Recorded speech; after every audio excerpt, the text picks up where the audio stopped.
So there I was, Christmas Eve morning, peaceful, calm, the smell of cinnamon candles, and my dog gently snoring by the fireplace, until I heard the voice, "Jonathan, get up, I need butter." And just like that, the holiday magic vanished like my free time on Reddit.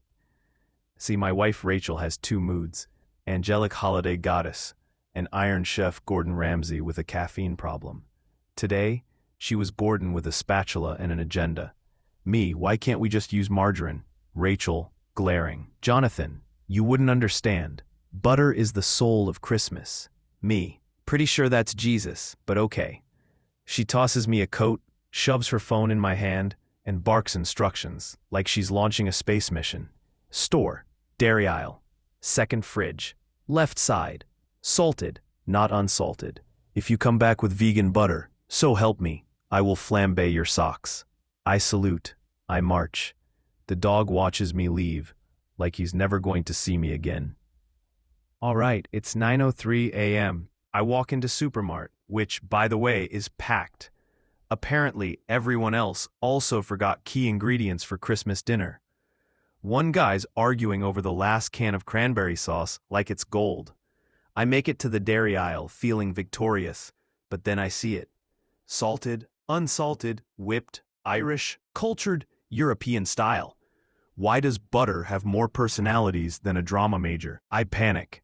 Then I spot her, this goddess of dairy knowledge in aisle 7. Her name tag says Cheryl, and her holiday vest is covered in little jingle bells. I walk up. Me, hey, sorry, do you know which butter makes a woman not want to disown me on Christmas? She laughs. Salted, honey, always salted. Bless you, Cheryl, you dairy angel. I'm on my way to checkout, butter in hand, when a voice says, "Sir, want to try a sample?" Bad idea, dangerous idea. But free sausage bites? I'm only human. I try one. Suddenly, this guy at the stand, Tony, starts telling me about his cousin's catering business. And next thing I know, we're laughing, swapping recipes. And somehow, I'm invited to a backyard barbecue next month. With Tony, who I just met. I don't even eat pork. Time slips. I check my phone. It's 2:48 p.m. I left the house at 9. Cue panic mode. I run to my car, butter still miraculously in hand. I think, okay, how do I explain this? That's when I see it. A bag of flour in the trunk from last week's grocery haul. And suddenly, I have a plan. I dust my hands in flour like I've been baking since sunrise. I even rub a bit on my nose for dramatic effect. I burst through the door like I'm Paul Hollywood back from war. Rachel, where have you been? Christmas is ruined. The potatoes are dry. I raise my hands like Moses. I have returned with butter. She stares at the flour. I brace. Rachel, wait, were you baking? Me, I was testing a sourdough starter with a sausage guy named Tony in the Supermart parking lot. They're the Lord. She blinks. I'm expecting a frying pan to the face. But instead, she bursts out laughing. Apparently, the idea of me covered in flour, running around talking to a guy named Tony about meats and magic bread, was too absurd even for her. Rachel forgave me. I helped save Christmas dinner. And Tony, turns out he really is a great grill master. Now we host an annual Christmas barbecue. Butter glazed everything. And every year, she says the same thing. Just don't let Jonathan near the flour again. So if you're ever sent on a simple errand for butter, remember, you might not come back the same person. You might return with new friends, a false alibi, and a marriage slightly stronger because of how ridiculous you are. Thanks for listening, folks. Okay, so this guy, we'll call him Matt, just got married to his longtime girlfriend, Emily. Beautiful wedding, beautiful honeymoon, beautiful start to a new chapter. Except 3 days into living together, she brings up the real vows. They're sitting on the couch, eating leftover wedding cake in sweatpants, when she goes, "Hey babe, can we talk about our spending habits?" Matt, naively, "Sure, you mean like saving for a house?" Emily, "No, I mean like your golf problem." Matt, "Golf problem? What golf problem?" Emily, "You golf every Saturday, sometimes Sunday. You have 3 sets of clubs. One of them has a built-in speaker system. Okay, fair point. The man had a driver that could connect to Spotify. Emily continued, if we sold your golf stuff, we could afford new furniture, a proper couch, one that doesn't squeak when you breathe on it. Now Matt was confused, because the couch did squeak, but he thought that was just character. Then she dropped the bomb. Emily, you should quit golf. It's expensive and it takes up too much of your time. Matt, wow, you sound just like my ex-wife. Emily, frozen. Matt, smiling. I wasn't married before. Yup, joke landed like a nuclear punchline. That joke did not go over well. Emily laughed, but it was that tight-lipped, teeth-grinding laugh that sounds like a chainsaw warming up. She didn't say anything for 2 hours. Then the next day, things started changing. First, she moved all his golf gear to the garage. Then, she mysteriously started referring to their joint bank account as her emergency couch fund. One night, she even handed him a home goods catalog and said, "Pick a shade of beige for the new ottoman." Now Matt had a decision to make. Either give up golf, or become the Tiger Woods of passive resistance. So Matt came up with a plan. Step 1. He agreed to sell his golf clubs, but only the bag, not the clubs themselves. That way he could say, I'm decluttering. Step 2. He started golfing at night. Not actual golf, just hitting practice balls into the backyard, using glow-in-the-dark balls, which terrified the neighbors and possibly blinded one raccoon. Step 3. He joined a bowling league. Emily was thrilled. Emily, finally, a hobby we can do together. Except Matt wasn't really bowling. He was going to the indoor golf simulator with his bowling shoes in his trunk. Every week, he'd walk into the house with a fake scorecard and say stuff like, "Wow, babe, I got a turkey tonight." Emily didn't know what a turkey was in bowling, but she clapped anyway. Then, the universe betrayed him. It was a Thursday night. Matt had just wrapped up a perfect round of virtual golf. He's sweaty, happy, walking back to the car when his phone buzzes. Text from Emily, "Just got to the bowling alley. Thought I'd surprise you." Matt floored it to the bowling alley, sprinted inside. He quickly grabbed a random lane ball, tried to toss it down the nearest alley, and it bounced directly into someone's nachos. That someone? Emily's boss, on a double date with her yoga instructor and a man named Blade. Emily found him covered in cheese, explaining that he was just testing gravity. She dragged him outside. "What the hell is going on, Matt? Where have you really been going?"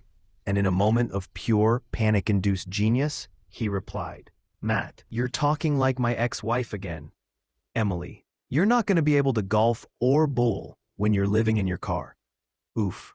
They cooled off eventually. After a couple days, Matt came clean. He explained he just didn't want to give up the one thing that kept him sane during stressful weeks, and that he never meant to lie. He just panicked. Emily admitted she might have come on a little strong about the furniture budget, and that maybe the squeaky couch had grown on her. So they compromised. Emily got a new couch. Matt got one golf day a month, and they both agreed, no more lying about hobbies or fake ex-wives. Well, unless the couch starts squeaking again. Today's tale starts with a man just trying to do the right thing, cleaning the bedroom for his wife. Simple, right? But let me tell you, this guy uncovered something so bizarre, so completely unexpected, it'll make you want to start checking your partner's sock drawers, just in case. So buckle up, hit that like button, and don't forget to subscribe, because this story takes some hilarious swings and ends with a perfect punchline. So meet Dave. Dave's your average suburban husband, 40-something, dad bod in progress, and recently obsessed with watching home organization YouTube videos at 2 a.m. You know, the ones where some lady with an ASMR voice folds a fitted sheet with wizardry and reorganizes a pantry like it's the Louvre. Inspired, Dave decides it's finally time to tackle their bedroom. He wants to surprise his wife, Linda. Maybe earn some brownie points. Maybe get a guilt-free night of gaming. Maybe both. He even puts on his cleaning music. A Spotify playlist titled I Got 99 Problems But Dust Ain't One, and dives in. Things are going great. He's folding socks like a pro. He's even vacuuming under the bed, where he finds a missing slipper, an expired granola bar, and something that might have been alive in 2019. Then he spots it. It's in Linda's nightstand, the only drawer he's never touched. It practically whispers secrets. Naturally, he opens it inside. He finds 7 golf balls, just sitting there, neatly lined up. No clubs, no tees, just 7 lonely golf balls. Oh, and $9,200 in cash, tucked beneath them in an envelope marked, "Do not touch Dave." Classic Linda. Linda comes home that evening. Dave greets her like any man who just found a mini stash of suspicious sports equipment and several months' worth of mortgage payments in cash. He casually says, "Hey honey, I cleaned the bedroom. Oh, and found a couple golf balls." Her face changes. You know that look women get when they know they've been caught, but they're already 12 steps ahead in the chess game of marriage? Yeah, that one. She sits down, takes a breath. Okay, every time I cheated on you, I put a golf ball in that drawer. Dave's stunned. He stares at the floor, does some quick math. 7 balls, 12 years of marriage. He nods slowly. You know what? That's painful, but I guess I can handle 7. Linda smiles faintly. Dave's eyes narrow. But what's with the money? She doesn't blink. Well, every time I got a dozen, I sold them. Now you'd think this is where Dave loses it, throws his Crocs at the wall, storms off into the night. But no, instead he nods and says, so technically, you've got good business sense. Linda, stone-faced, you always said I should take up a side hustle. They both burst out laughing, and that's Dave and Linda. A couple weirdly perfect for each other. Cheating? Sure, a little. But organized? Absolutely. And if anything, this just explains how they could afford that trip to the Bahamas last year. Word gets out in the neighborhood. At the next block party, Dave is greeted with knowing nods from the other husbands and a few nervous chuckles. One guy whispers, "Dude, my wife's got tennis balls in her closet. I'm scared to count." Another says, "I thought mine was a bowling fan. Now I'm not so sure." The story could end there, but no. 2 weeks later, Linda finds Dave's secret drawer. Inside, 1 ping pong ball and a $5 Target gift card. She confronts him. Dave says, "Okay, hear me out. I didn't cheat. I just really wanted a big gulp, and I was too embarrassed to ask for more allowance." Linda pauses. "Who gave you the ping pong ball?" Dave shrugs. "I panicked.